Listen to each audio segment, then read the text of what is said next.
झूम झूम नाचो, संग झूम झूम गाओ। चलो झूम झूम नाचो, संग झूम झूम गाओ। गणपति आए हमरे दुआर, गणपति आए हमरे दुआर। जरा जयकारा लगा लो, लगा लो, लगा लो। एक दो, एक दो तीन चार, गणेश जी की जय जयकार। एक दो तीन चार, गणेश जी की जय जयकार।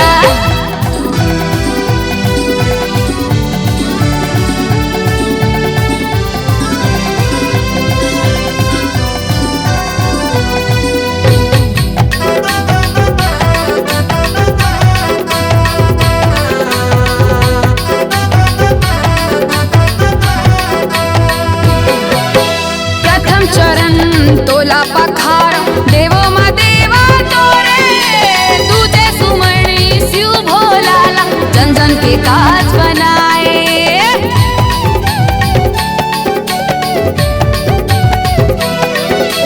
प्रथम चरण तोला मनावा, देवो मा देवा तोरे। दूती सुमरनी शिव भोलाला, जन जन के काज बनाए। दूती सुमरनी शिव भोलाला, जन जन के काज बनाए। तीजे सुमरनी माँ गौरी के, माता कहाए गणपति की। जरा जयकारा लगा लो, लगा लो, लगा लो। एक दो, एक दो तीन चार, गणेश जी की जय जयकार। एक दो तीन चार, गणेश जी की जय जयकार।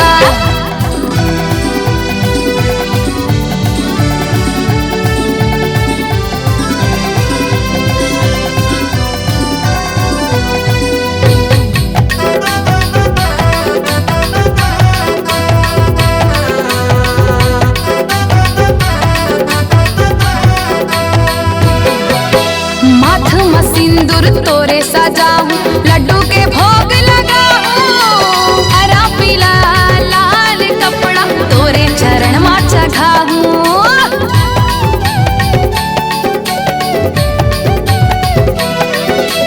मध में सिंदूर तोरे सजाऊं, लड्डू के भोग लगाऊं। हरा पीला लाल कपड़ा तोला मैं जगाऊं।